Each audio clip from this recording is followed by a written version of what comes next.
Más sobre los alarmantes índices de pobreza en el país, me enlazo vía Skype con Alfredo Elizondo. Él es coordinador general de Gestión Social y Cooperación. Gracias por estar con nosotros. Bienvenido. Muchas gracias por la invitación, Joely. Buenas tardes a todo el auditorio. Primero, un panorama general, una evaluación general respecto a cómo se ha venido combatiendo la pobreza en esta primera etapa del gobierno actual. ¿De verdad estaban dando los resultados este tipo de planes y programas encabezados por el gobierno federal para reducir los índices de pobreza independientemente de la pandemia?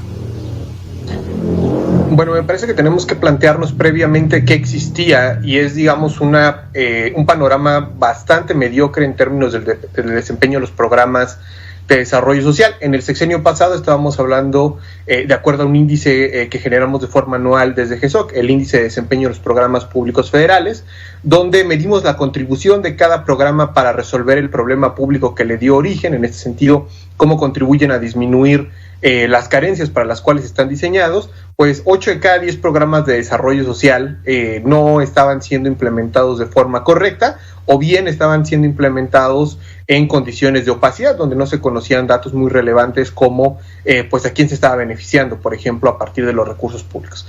Esta administración decidió que el instrumento, no el único instrumento, pero sí el instrumento principal para poder atender a las personas y a ciertos grupos en realidad en condiciones de pobreza, se trata de las transferencias monetarias directas, y por eso es que tenemos programas, bueno, como el de pensión para adultos mayores, que ya era un programa que previamente se había adoptado desde que se comenzó a implementar en el gobierno de la Ciudad de México, pero también se implementaron otros programas de transferencias directas como la pensión para personas con discapacidad, el programa Sembrando Vida, que está dedicado a personas que son que estarían sembrando árboles frutales, también el programa Jóvenes Construyen el Futuro, las becas Benito Juárez que sustituyeron al programa Prospera.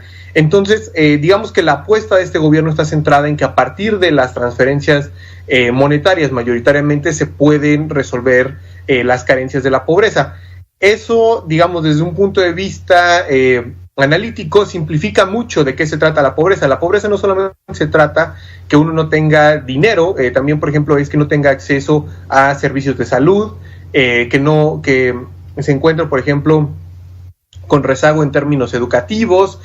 También significa que no tienes, por ejemplo, servicios básicos en tu vivienda, y que no necesariamente una transferencia puede llegar a suplir todas esas carencias, porque recordemos que la medición multidimensional de la pobreza en México, una de las dimensiones que se analizan y que integra el conjunto de la medición tiene que ver con el ingreso, pero hay otras 5 dimensiones que no necesariamente tienen que ver con las transferencias monetarias. Entonces, lo que vemos desde que inició el actual gobierno es que los programas más fuertes, presupuestariamente hablando, están destinados a transferir dinero a ciertos grupos poblacionales, en particular a jóvenes, adultos mayores, y de hecho, por ejemplo, en el caso de jóvenes no son a todos los jóvenes, ¿no?, sino solo a algunos que no estudian ni trabajan, a adultos mayores, a las personas que están, en este caso, dedicadas a la siembra de los árboles frutales que ha decidido el gobierno, a través de las becas Benito Juárez, a estudiantes en el nivel básico y en el nivel medio superior. Entonces, pues digamos que en ese sentido hay todavía inicialmente existían muchas dudas de si esta estrategia realmente podía contribuir a cerrar las brechas de pobreza. Ahora bien, ahora tenemos un panorama completamente distinto, porque lo que tenemos es, no solamente está el conjunto de personas que ya estaban en condiciones de pobreza, sino que ahora se está sumando una cantidad muy impresionante de personas que, derivado de la contingencia sanitaria, pues justamente están proclives a caer en pobreza. Y esto es porque, por ejemplo, su ingreso disminuye por falta de empleo o porque los despidieron. Eso implica también que, por ejemplo, dado que el esquema de seguridad social en México es que tú puedas estar inscrito a una unidad económica y que si esta sea formal, es decir, que estés dado de alta en el IMSS, puedas tener acceso a los servicios de salud. Si no es así, no tienes acceso a esto. Entonces, pues la condición de pobreza claramente está en una pendiente ascendente. Oye, Alfredo, muy fuerte. Preguntarte, ahorita escuchábamos como parte de esta nota que algunas entidades como Chiapas, como Michoacán, como Guerrero, como Oaxaca, tienen los más altos índices de pobreza, pero ¿qué tanto esto se ha colado a las grandes urbes? ¿Qué tanto ha aumentado el tema de la pobreza urbana en los últimos años? La pobreza urbana siempre ha sido el talón de Aquiles de la pobreza en México, justamente porque la pobreza urbana es complicado que pueda resolverse por los instrumentos que tradicionalmente se han estado utilizando en épocas previas a través de programas como Prospera y ahora mismo con estos programas de transferencias. Pues justamente lo que contribuyen estos programas es quizá a que las personas puedan no estar, digamos, dentro de los rangos de pobreza extrema, pero no necesariamente que puedan contribuir a superar la pobreza del todo, porque hay otras carencias que no necesariamente se resuelven de esa manera. Y en el caso de las ciudades, pues justamente en este momento se está agravando más esta situación derivado de las condiciones de contingencia que padecemos, y que pues al final del día, si bien la pobreza extrema, digamos, en términos de prioridades es mucho más urgente, pues ahora vamos a tener, digamos, una magnificación del fenómeno de la pobreza urbana, dadas las condiciones, sobre todo en el terreno económico. Cuando hablabas de que se hacen transferencias monetarias directas, ¿estas gozan de transparencia? ¿De verdad podemos tener certeza de que quien más requiere el dinero lo recibe y en verdad se invierte para salir de la pobreza, o es solamente, pues no sé, un depósito sin fondo alguno, porque no tenemos esa certeza y tampoco sabemos si de verdad le estamos ayudando a esa persona que lo necesita? Justamente estamos trabajando ahora mismo en uno de los compromisos del Plan Nacional de Gobierno Abierto, que tiene que ver con poder dotar, digamos, de condiciones de transparencia y sobre todo de prevenir actos de corrupción, así como los principales programas del gobierno federal, la pensión para adultos mayores, pensión para personas con discapacidad, el programa Sembrando Vida y el programa Jóvenes Construyendo el Futuro y las becas Benito Juárez para estudiantes de educación media superior.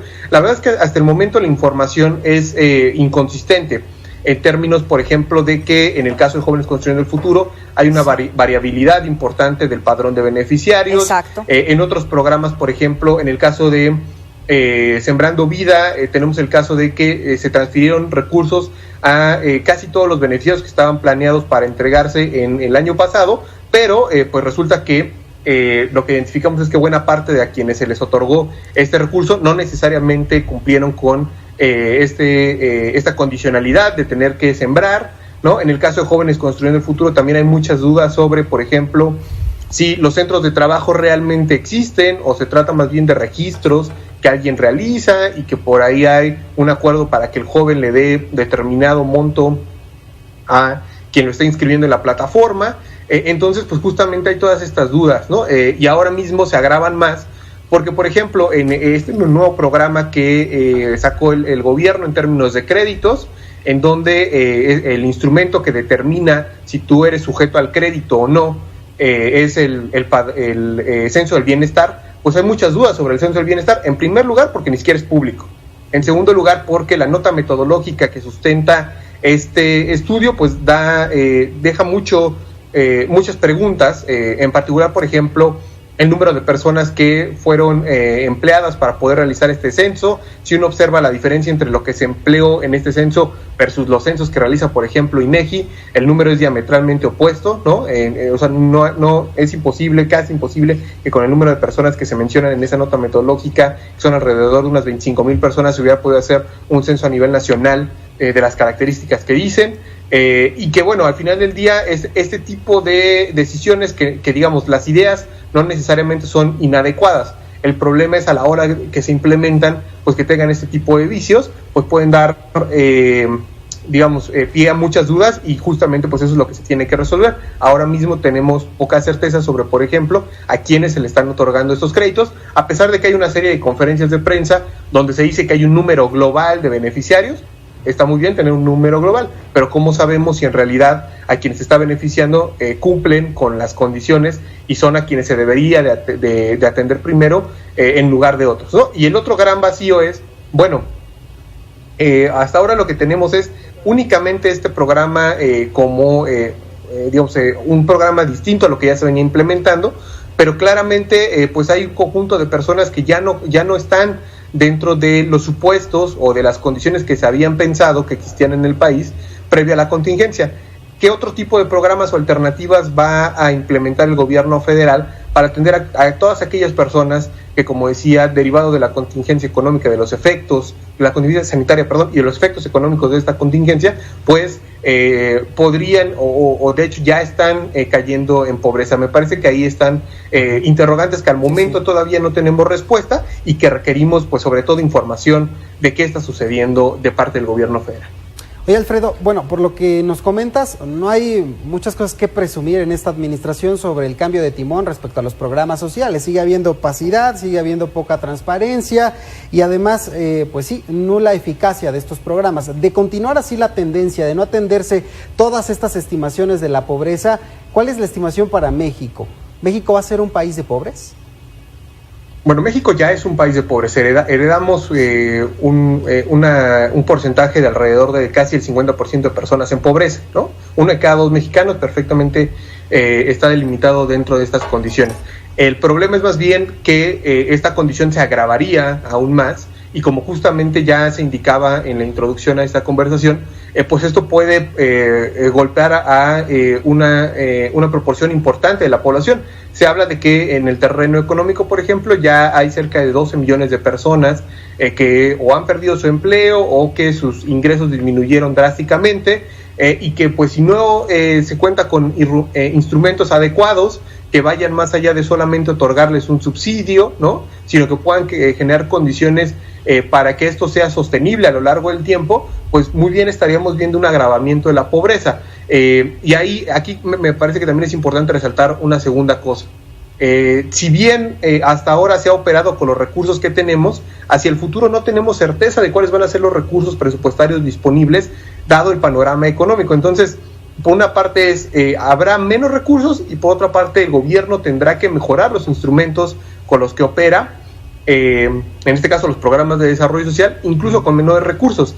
Y aquí creo que es muy importante dejar en claro que esto no es un asunto de pedirle a todas las dependencias que, por ejemplo, cancelen el asunto de tener computadoras o incluso disminuirles algunos insumos básicos, como poder tener cosas como agua potable en la oficina, ¿no?, y demás para los funcionarios públicos, sino en poder hacer un análisis serio de un conjunto de programas que llevan ya más o menos 2 sexenios sin funcionar, que siguen operando en condiciones de mediocridad, pero que su presupuesto parecería que está atado o está amarrado o a algún grupo o a algunos grupos, y por tanto esos programas siguen existiendo. Me parece que ahí está el gran meollo del asunto, y justamente una condición como la de ahora, donde se tiene que operar con menos recursos, se tiene que ser más eficiente, pues requiere de un análisis serio, y esto no puede suceder con solamente decretar que cada programa tiene que disminuir 10, 15, 20